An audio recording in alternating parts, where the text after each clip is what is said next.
एक बार गौतम बुद्ध के पास मौलुकपुत्र नाम का एक बहुत ही प्रसिद्ध ब्राह्मण आया।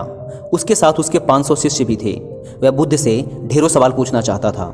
बुद्ध ने उसकी तरफ ध्यान से देखा और कहा, मौलुकपुत्र, मैं तुम्हारे हर सवाल का जवाब दूंगा, लेकिन मेरी एक शर्त है।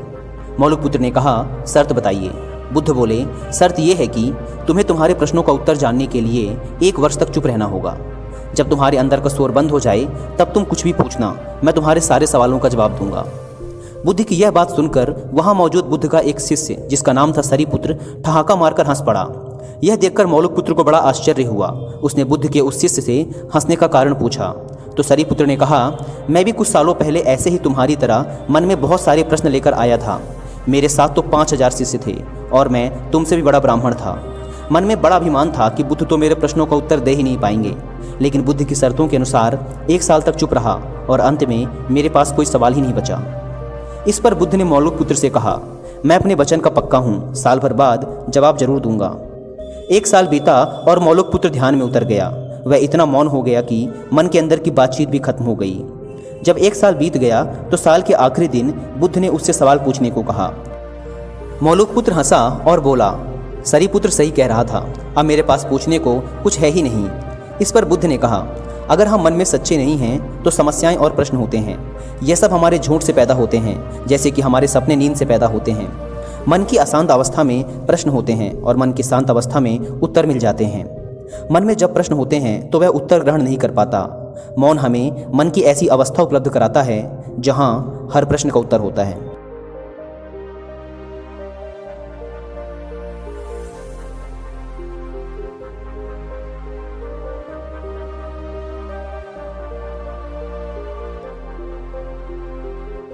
हेलो दोस्तों, नमस्कार। मैं आपका दोस्त कवि शरद अजमेरा वकील।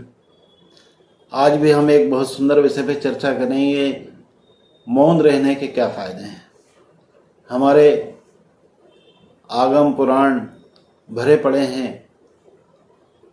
मौन भी एक तरह की साधना बताई गई है और ऋषि मुनि हमारे बहुत उस पर काम करते थे, बहुत करते थे। वो भी एक तप अपना करते थे। वो मौन कई वर्षों रहते थे, उनका नाम ही मौनी बाबा पड़ गया।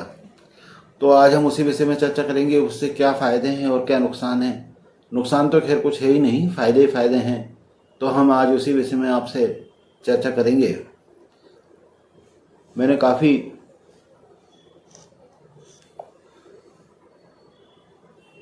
तो मौन रहने या चुप रहने के फ़ायदे जीवन के हर क्षेत्र में महसूस किए जा सकते हैं।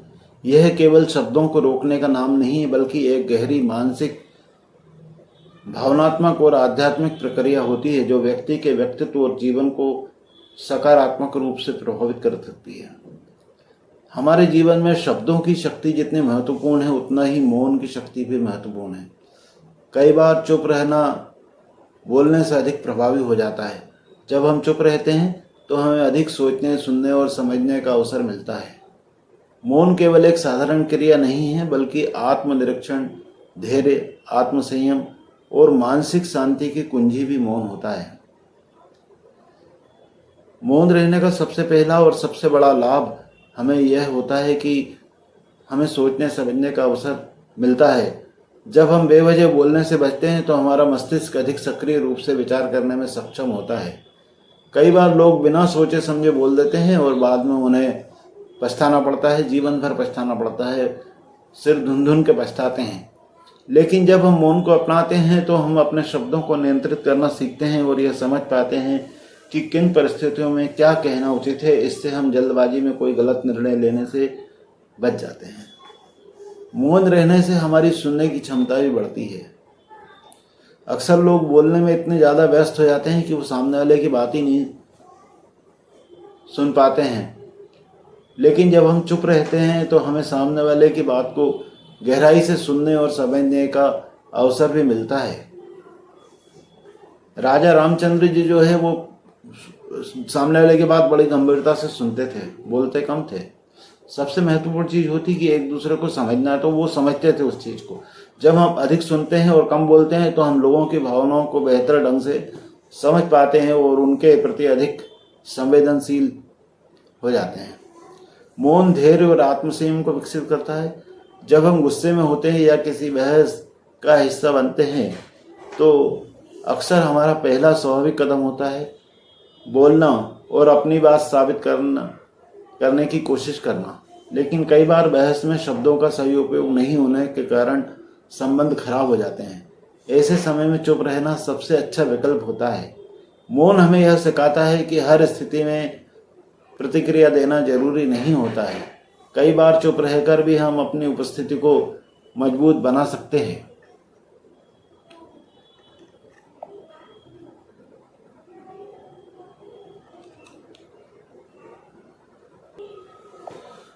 लेकिन जब हम चुप रहते हैं तो हमें खुद को शांत करने और अपनी भावनाओं को समझने का अवसर मिलता है। ध्यान और योग की कई तकनीकें मौन पर आधारित होती है क्योंकि यह मानसिक शांति और आत्म जागरूकता को बढ़ाता है। आज की भागदौड़ भरी दुनिया में जहां हर कोई कुछ न कुछ कहने की जल्दी में होता है, वहां मौन अपनाकर हम अपने भीतर की शांति को बनाए रख सकते हैं। क्रोध आने पे जो नुकसान होता है उससे बचने के लिए मौन सबसे अच्छा तरीका है। चुप रहने से हम अनावश्यक झगड़ों और तनाव से भी बच सकते हैं। जब कोई हमें भड़काने की कोशिश करता है या बहस में उलझाने की कोशिश करता है तो अगर हम प्रतिक्रिया ना दें और चुप रहें तो वह व्यक्ति खुद ही शांत हो जाता है। कई बार गुस्से में कहे हुए शब्द संबंधों को तोड़ देते हैं, लेकिन मौन रहकर हम स्थिति को संभाल सकते हैं। इससे हमारा सामाजिक जीवन भी बहुत बेहतर होता है क्योंकि हम बिना वजह के विवादों से बच सकते हैं। मौन हमारी ऊर्जा को बचाने में भी मदद करता है। जब हम बहुत अधिक बोलते हैं तो हम अपनी ऊर्जा को बहुत ज़्यादा खर्च करते हैं, लेकिन जब हम मौन रहते हैं तो यह ऊर्जा हमारे भीतर संचित होती रहती है और हमें अधिक सशक्त बनाती है। भारतीय संतों और ऋषियों ने भी मौन की शक्ति को पहचाना था और इसे एक आध्यात्मिक अभ्यास के रूप में अपनाया था। जब हम मौन में रहते हैं तो हमारा मन बाहरी दुनिया से हटकर अंदर की ओर केंद्रित होता है और हम आत्मविश्लेषण कर सकते हैं। मौन हमें आत्म जागरूक बनाता है। जब हम चुप रहते हैं तो हमें अपने भीतर झांकने और अपनी कमियों और शक्तियों को पहचानने का अवसर मिलता है। यह हमें आत्मविकास में मदद करता है और हमें एक बेहतर इंसान बनाने की ओर प्रेरित करता है। कई महान विचारकों, वैज्ञानिकों और दार्शनिकों, ऋषियों, मुनियों ने अपने जीवन में मौन को अपनाया और गहरे चिंतन और मनन के माध्यम से नए विचारों और खोजों को जन्म दिया। मौन हमें सामाजिक रूप से अधिक प्रभावी बनाता है। जब कोई व्यक्ति बहुत अधिक बोलता है तो लोग उसकी बातों को गंभीरता से नहीं लेते हैं, लेकिन जो व्यक्ति कम और सोच समझकर बोलता है उसकी बातों का वजन पड़ता है। इसलिए कहा जाता है कि मौन व्यक्ति अधिक प्रभावशाली होते हैं। जब हम जरूरत से ज़्यादा बोलते हैं तो हमारे शब्दों का मूल्य कम हो जाता है, लेकिन जब हम कम बोलते हैं तो लोग हमारे शब्दों को ध्यान से सुनते हैं और उन पर विश्वास करते हैं। मौन हमारे आत्मसम्मान को भी बढ़ाता है। जब हम हर स्थिति में प्रतिक्रिया देने की आवश्यकता महसूस नहीं करते हैं तो हम अधिक आत्मनिर्भर और आत्मविश्वासी बन जाते हैं। हम दूसरों की मान्यता पर निर्भर रहने के बजाय अपने भीतर से शक्ति प्राप्त करते हैं। इससे हमारे आत्मसम्मान में वृद्धि होती है और हम जीवन में अधिक स्थिर और संतुलित महसूस करते हैं।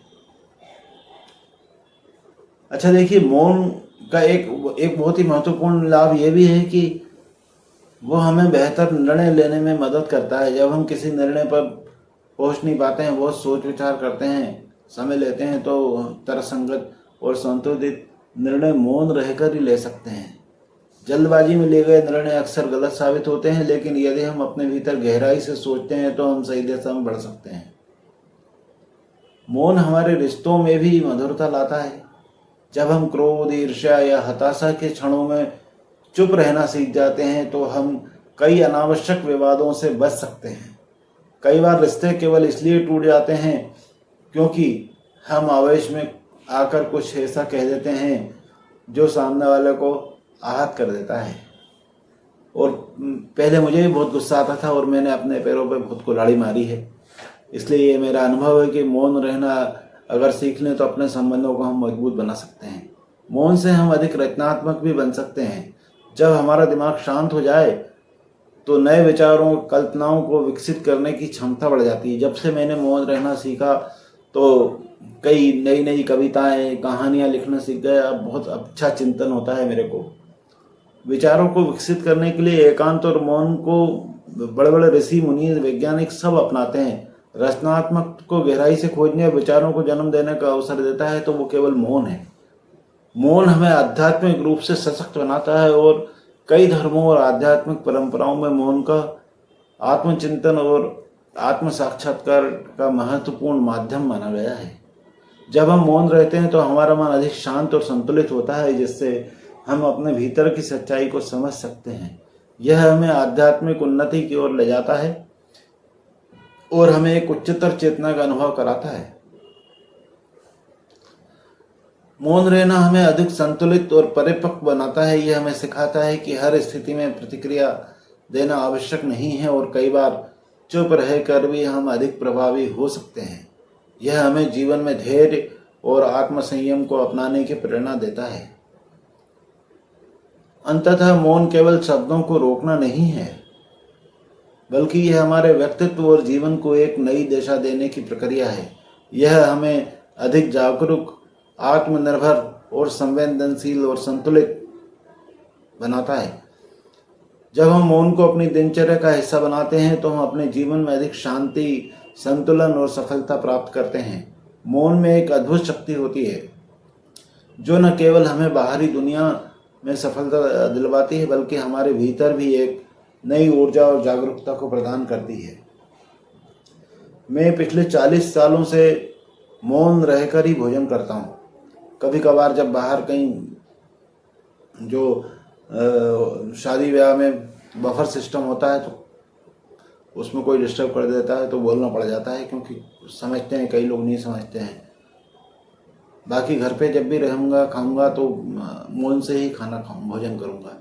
हफ्ते में एक दिन 4-5-6 घंटे का जितना भी समय मिल जाए मौन से रहने का अभ्यास करने से मुझे बहुत फ़ायदा हुआ है। आध्यात्मिक विशेष रूप से चिंतन की धारा मेरी बिल्कुल बदल गई है। मैं आपके सामने प्रत्यक्ष जीता जागता उदाहरण हूँ। मैं किसी दूसरे की क्या बात करूँ। आज ये जो मैं लेख बना रहा हूँ, जो वीडियो बना रहा हूँ, लिख रहा हूँ, ये कहानियाँ जो लिख रहा हूँ, ये मौन रहने के ही प्रतिफल है। जरा सा मौन होते हैं, नए नए विचार जन्म लेते हैं, क्रिएटिविटी इतनी बढ़ जाती है कि बहुत अच्छा आनंद आता है।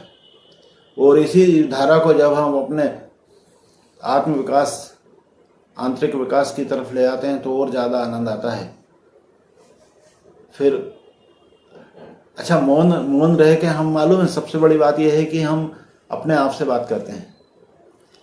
बाहर तो हम बहुत बकबक करते रहते हैं दिन भर, लेकिन अपने आप से कौन कौन बात कर सकता है। अपने आप से जो बात करने में आनंद है वो कहाँ है। तो वो सबसे अच्छी चीज़ है, हम अपने आप से बात कर सकते हैं, अपने आप को समझ सकते हैं। तो दोस्तों, इस तरह से आज हमने चर्चा की कि मौन रहने के क्या फ़ायदे हैं, क्या नुकसान हैं। मैं इसी तरह के और नए नए विषयों पर वीडियो बनाता रहूँगा। कृपया आप मेरे चैनल को सब्सक्राइब कर दें, वीडियो को लाइक कर दें। धन्यवाद, नमस्कार, जय हिंद, जय भारत।